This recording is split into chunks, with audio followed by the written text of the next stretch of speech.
लेखक जयप्रकाश शर्मा, निर्देशक मिर्जा मसूद।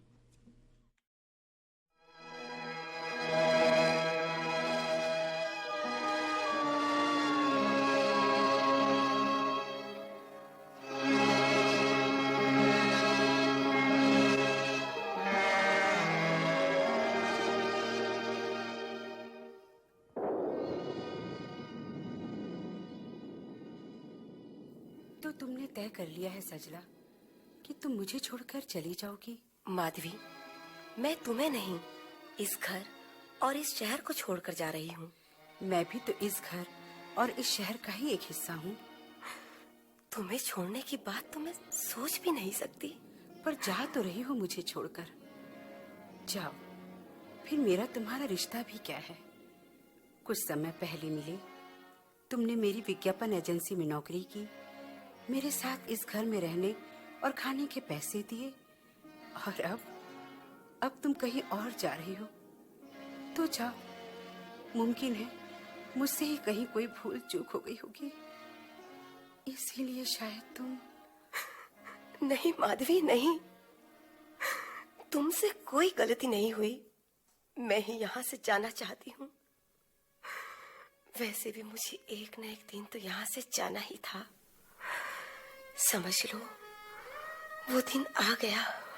जाओ, पर तुम्हारे यूं ही बिना कुछ बोले चले जाने से एक टीस पड़ी रहेगी, एक बोझ रहेगा मन पर।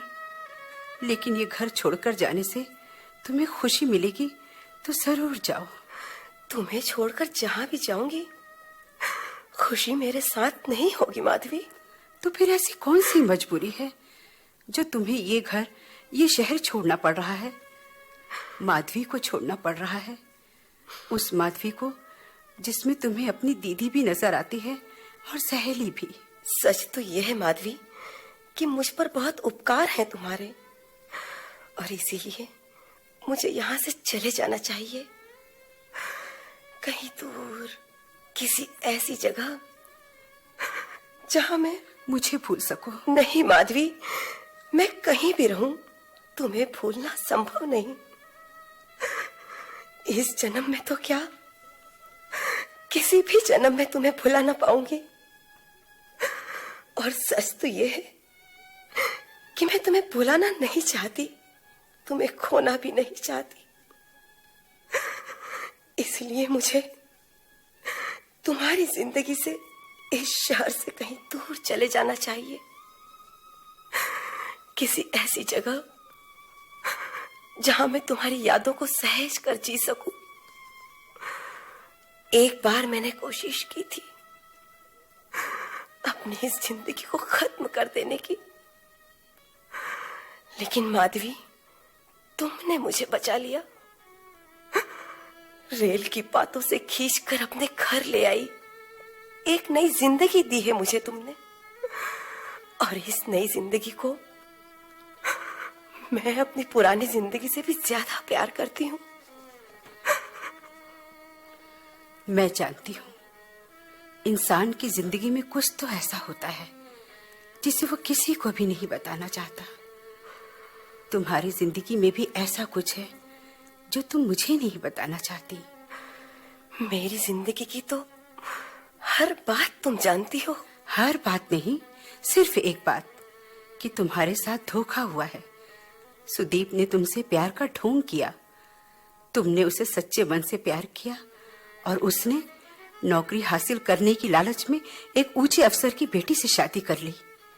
तुमने आत्महत्या की कोशिश की और संयोग से मैं उस जगह पहुंच गई। बस इतनी सी बात तो जानती हूं मैं। ये इतनी सी बात नहीं है, बल्कि मेरी जिंदगी का सब कुछ है। फिर भी तुम्हारे इस तरह घर छोड़कर जाने का कारण तो मुझसे छुपा है। कहीं तुम्हें कोई कमी या रुपए? माधवी, तुम मेरी हर जरूरत का ध्यान रखती हो। अपनी विज्ञापन एजेंसी में जितना मुझसे काम लेती हो, उससे बहुत ज्यादा वेतन मुझे देती हो। रुपये पैसे की बात कर मुझे चोट मत पहुंचाओ। माफ करना सजला, भावनाओं में बहकर न जाने क्या क्या कह गई। मुझे माफ कर दो। बस करो माधवी, बस करो। सजला, तुम रो रही हो, लेकिन क्यों? तुम्हारी आंखों में आंसू? मतलब कोई ऐसी मजबूरी है कि तुम ये घर छोड़ रही हो और मुझे बताना नहीं चाहती हो, है ना यही बात? पर जरा सोचो तो, इस तरह अगर तुम जाओगी तो न तुम्हें सुख मिलेगा और न ही मैं चैन से रह पाऊंगी। ऐसा क्यों होता है माधवी? ऐसा क्यों होता है? एक रास्ते पर चलकर जब इंसान भटक जाता है तो फिर क्यों उसके कदम उसी रास्ते पर फिर बढ़ने लगते हैं? क्यों? सजला, कहीं तुम्हारी जिंदगी में सुदीप के बाद कोई दूसरा?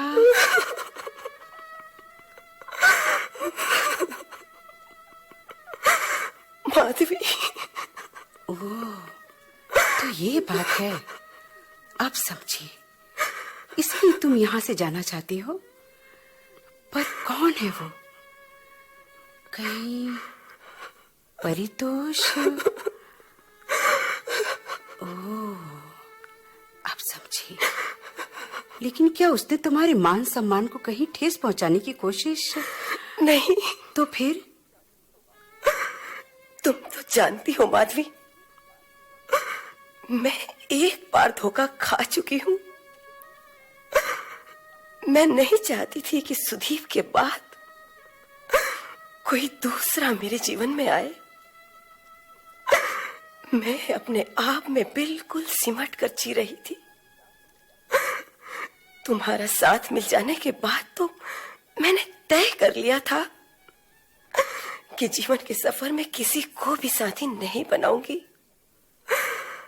और लंबे समय तक मैं अपने निर्णय पर अडिग रही। कोई भी मुझे विचलित नहीं कर पाया। लेकिन फिर मुझे लगा कि जिन कोमल भावनाओं के लिए मैंने अपने भीतर लोह कपाट बंद कर रखे थे, वे धीरे धीरे खुल रहे हैं और भावनाओं की सरसराहट महसूस होने लगी है। हाँ, फरीद को मैं अपने निकट आता महसूस करने लगी। बहुत कोशिश की मैंने कि उसके कदम मेरी ओर न बढ़े। बहुत कोशिश की मैंने कि मेरी परछाई भी उससे दूर रहे, पर मेरी सभी कोशिशें बेकार हो गईं। और समय के साथ साथ वो मेरे निकट आता गया। लेकिन नहीं, मैं ऐसा कुछ नहीं होने दूंगी। उसने विवाह का प्रस्ताव किया है, लेकिन ये सब कैसे हो सकता है? परित ने प्रपोज किया तुम्हें? पर सजला, क्या वो तुमसे मिलता रहता है? हाँ।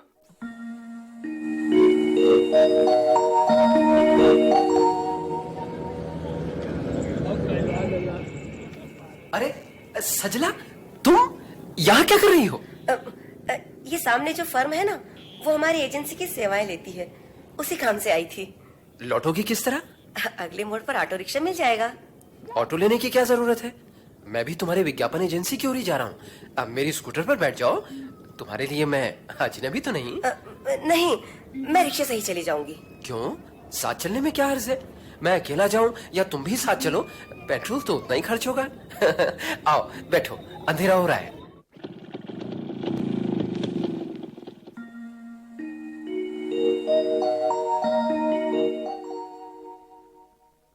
उसके बाद परित मुझसे मिलता रहा। हमारी एजेंसी में डिजाइन लेकर तो वो आता ही रहता था। तुमसे मिलने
इसीलिए उसे देखकर मैं कोई ना कोई बहाना बनाती और दूसरे कमरे में चली जाती। तुमने तो एक बार टोका भी था। फिर एक दिन मैंने तय किया कि उससे कोई संबंध नहीं रखूंगी, मना कर दूंगी परीत को कि वो मुझसे कभी मुलाकात करने या बात करने की कोशिश न करे। इसी इरादे से मैंने उसे एक शाम पार्क में मिलने बुलाया।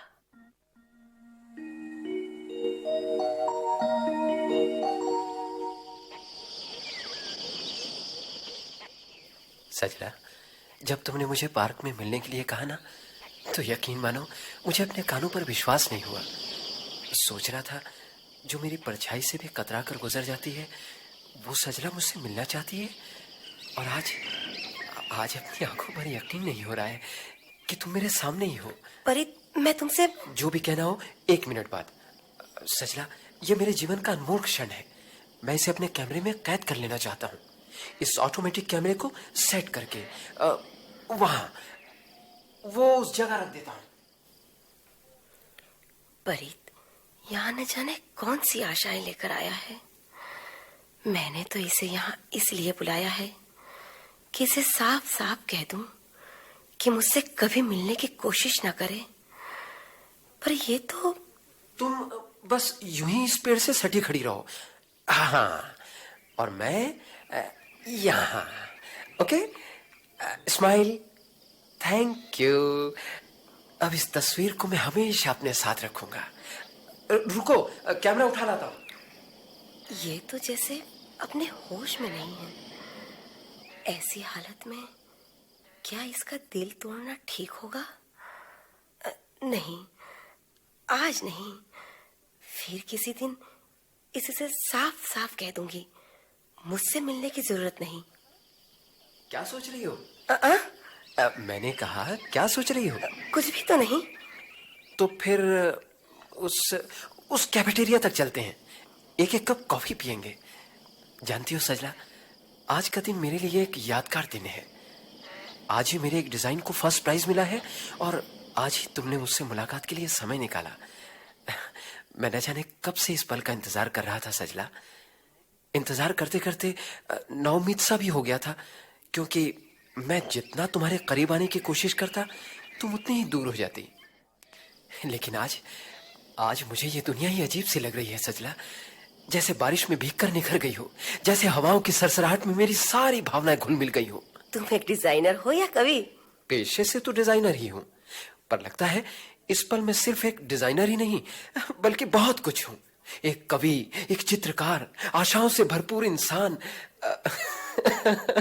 लो, मैं ही बकबक किए जा रहा हूं। देखो ना, मैं तो ये पूछना भी भूल गया कि तुमने आज मुलाकात के लिए समय निकाला तो।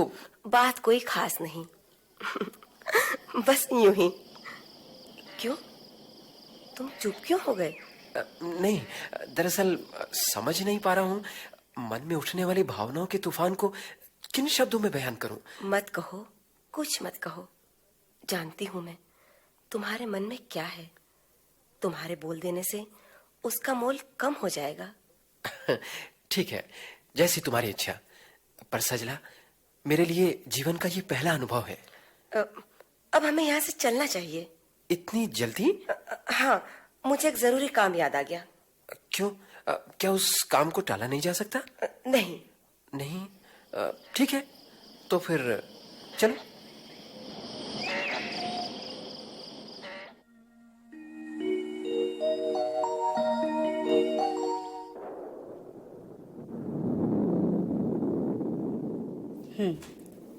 तो सजला, तुमने दिल नहीं तोड़ा परीत का?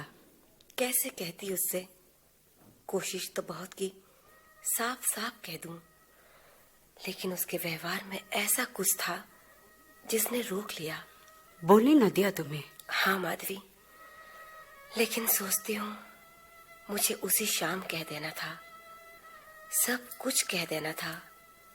मेरी उस दिन की खामोशी ने परीत के मन में न जाने कितनी आशाएं जगा दी। वो मुझसे मिलने का, बातें करने का कोई न कोई बहाना ढूंढता ही रहता। हमारी मुलाकातें बढ़ती गईं और मैं चाहते हुए भी उसकी भावनाओं को कुचल न सकी। इसका मतलब तो ये हुआ कि तुमने भी उसकी भावनाओं का सम्मान किया। शायद हाँ, पर मेरे साथ एक अतीत भी तो है। जब भी मैं परीत से मिलती, मुझे लगता मेरा अतीत हमारे बीच चुपचाप आकर खड़ा हो गया है और मैं परीत को कोई जवाब न दे पाती। समय इसी तरह गुजरता गया, पर उस दिन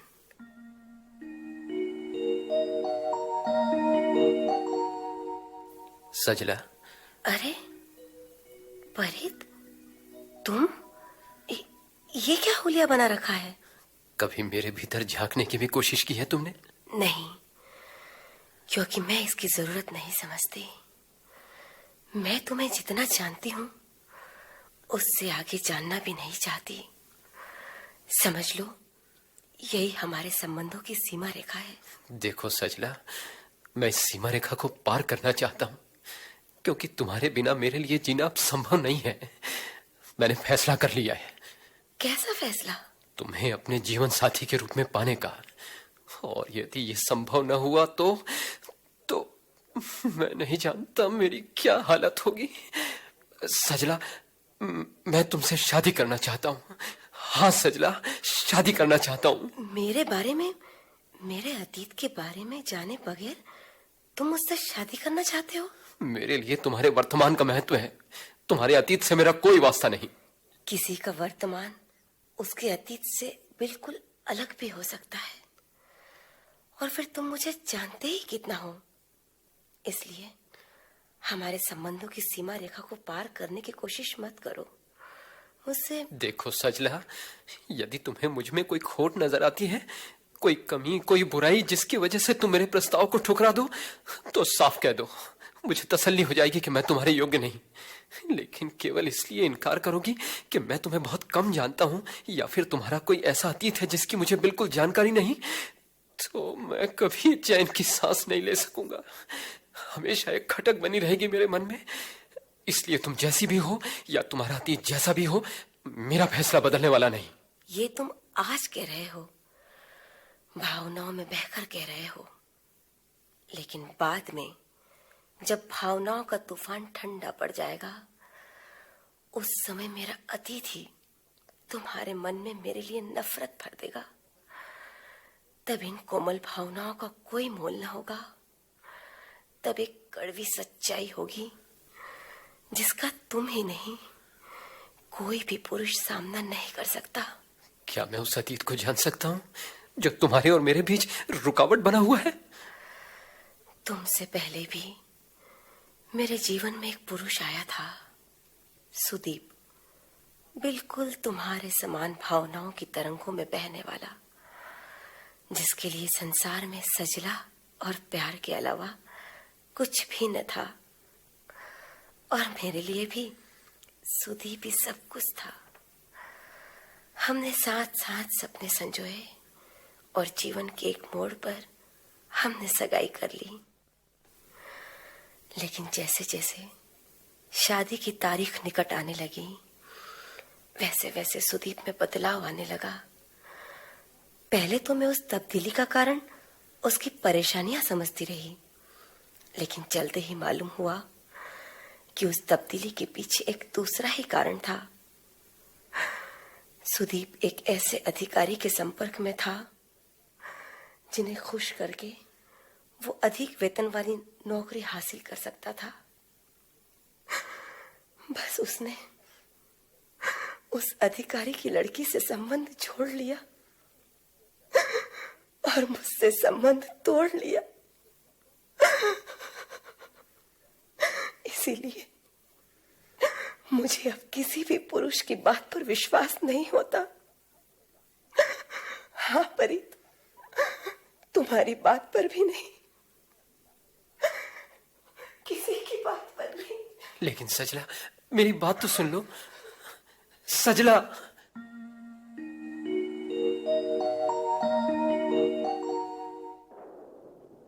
तो तुम जीवन से पलायन करना चाहती हो, पर क्या सच्चाइयों से दूर भागकर इंसान सुरक्षित रह सकता है?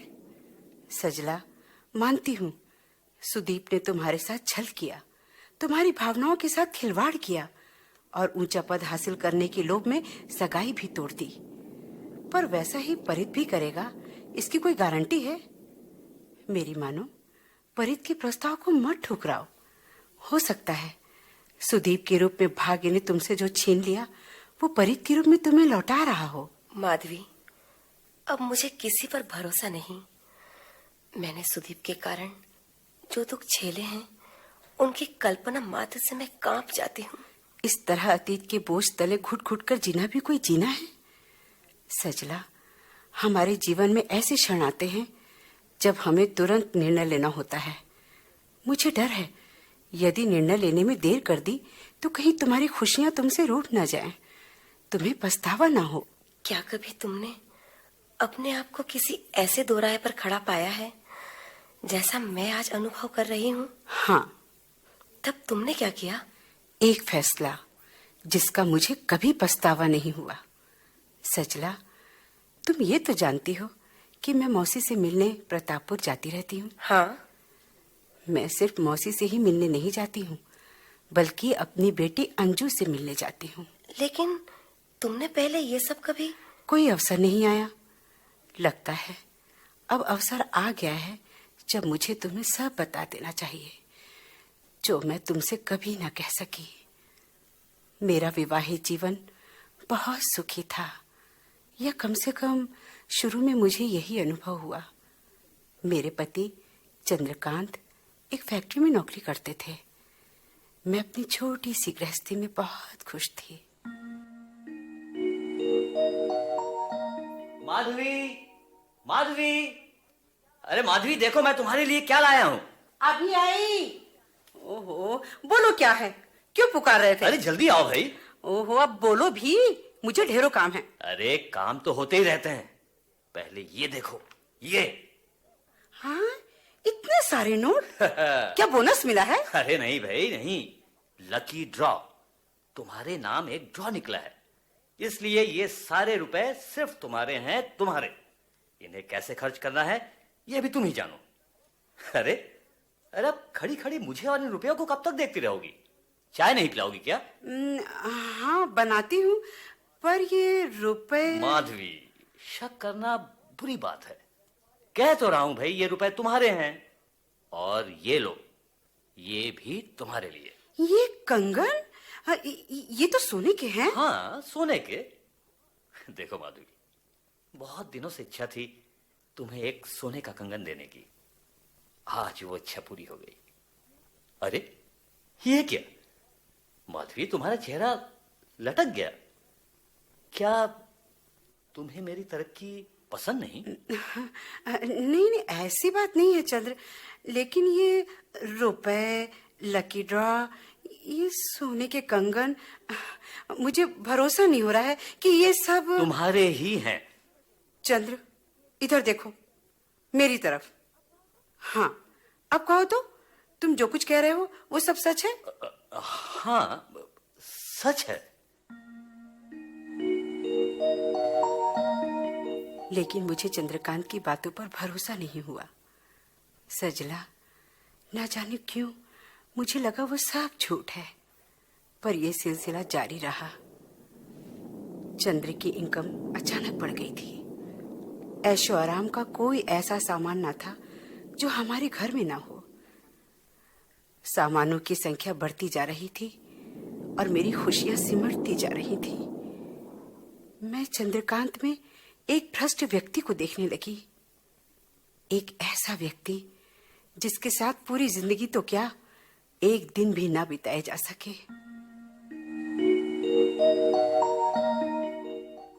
माधवी, देख रहा हूं आजकल तुम बहुत बदल गई हो। मैं नहीं, बल्कि तुम बदल गए हो, सच्चाई के रास्ते से भटक गए हो।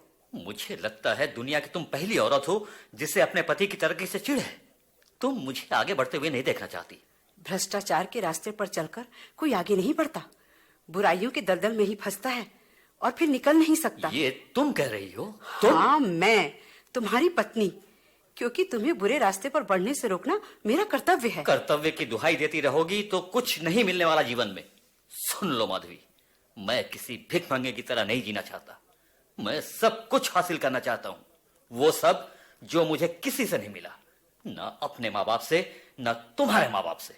और हां, मैं तरक्की करना चाहता हूं, किसी भी कीमत पर। किसी भी तरह घिसट घिसट कर आगे बढ़ने वाले विचार से मैं नफरत करता हूं। मुझे जिंदगी की तमाम खुशियां चाहिए, चाहे जैसे भी हो। मुझे इससे भी मतलब नहीं क्या नैतिक है और क्या अनैतिक। मुझे दौलत चाहिए, खुशियां चाहिए, शान, प्रतिष्ठा। और इस सब के बीच अगर माधवी का दम घुट गया तो उसे अपना रास्ता बदल देना चाहिए। मेरे साथ चलना हो तो मेरे ही रास्ते पर चलना होगा। लेकिन तुम अच्छी तरह जानते हो चंद्र कि मैं भ्रष्ट रास्ते पर नहीं चल सकती। जालसाजी से कमाई हुई दौलत को मैं कभी नहीं स्वीकार सकती। अपनी ही फैक्ट्री के मालिकों को धोखा देकर तुमने जो दौलत कमाई है उसे तुम ही संभालो। मुझे नहीं मालूम था कि तुम इतने कमजोर निकलोगे। रुपयों के लिए अपना ईमान बेच दोगे। माधवी, अपनी जबान पर काबू रखो। देख रहा हूं तुम आजकल कुछ अधिक ही बोलने लगी हो। इसलिए कि मैं पहले वाली हालत में अधिक खुश थी, सुखी थी। जब से तुमने गलत तरीकों से रुपया लाना शुरू किया है, घर का चैन खत्म हो गया है। चंद्र, चंद्र, लौट आओ प्लीज, उसी रास्ते पर लौट आओ जिसमें कुछ मामूली सी आर्थिक तकलीफें थी, लेकिन हम खुश थे। माधवी, मैं कोरे आदर्शों के सहारे न तो जीना चाहता हूं और न ही अपना रास्ता छोड़ना चाहता हूं। ये लो और जल्दी से तैयारी कर लो। क्या है ये? हवाई जहाज की टिकटें। कल हम दिल्ली जा रहे हैं, 1 हफ्ते में लौट आएंगे। हमारी इनकम इतनी नहीं कि हम हवाई जहाज से यात्रा करें। मुझे कहीं नहीं जाना है। देखो, अगर मेरे बनाए हुए प्रोग्राम से तुम सहमत नहीं हो तो फिर एक ही छत के नीचे रहने से कोई फायदा नहीं। तो तुम चाहते क्या हो? ये तुम अच्छी तरह जानती हो माधवी। तो ठीक है, मैं भी जा रही हूँ, लेकिन ना तो मैं अपने मायके जाऊंगी और ना ही आत्महत्या करूंगी। मेहनत और ईमानदारी के सहारे एक नया जीवन शुरू करूंगी। अपनी बेटी अंजू के जीवन पर तुम्हारी काली करतूतों का साया भी नहीं पड़ने दूंगी। तो खड़ी करो, दूर हो जाओ मेरी नजरों से। चल जाओ इसी क्षण।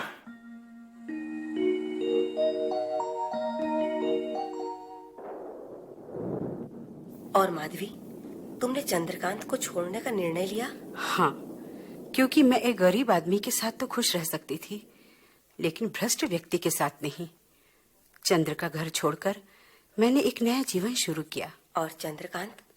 कुछ दिनों बाद कानून के लंबे हाथों ने उसे दबोच ही लिया। अब वो कहाँ है नहीं जानती। सजला, मेरे जीवन में निर्णय का जो क्षण आया था वो गुजर गया। अब मुझे कोई पछतावा नहीं, क्योंकि मेरा फैसला सही था।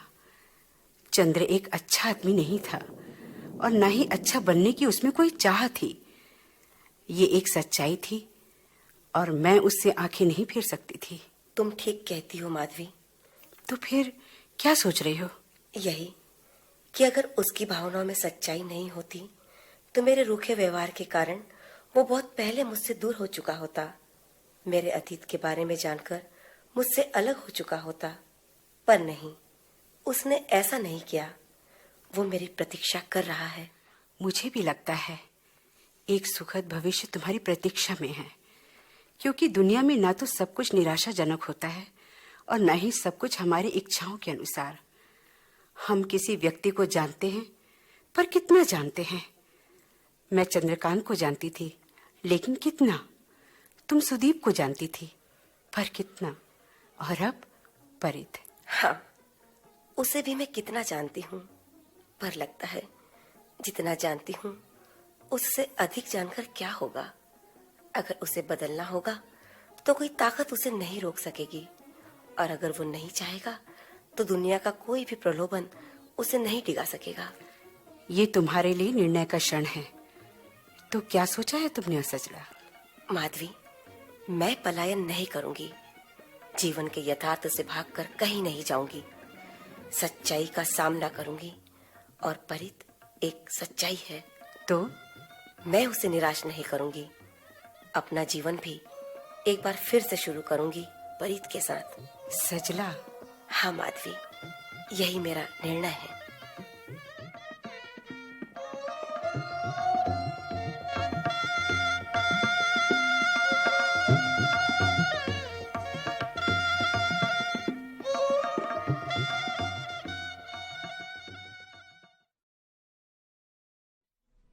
निर्णय का क्षण। ये नाटक अभी आप सुन रहे थे। लेखक थे जयप्रकाश शर्मा, निर्देशक मिर्जा मसूद। भाग लेने वाले कलाकारों का भूमिका से परिचय। माधवी ब्रिजलता वर्मा, सजला शोभारानी गुप्ता, परित योगेश नैयर और चंद्रकांत प्रदीप चक्रवर्ती।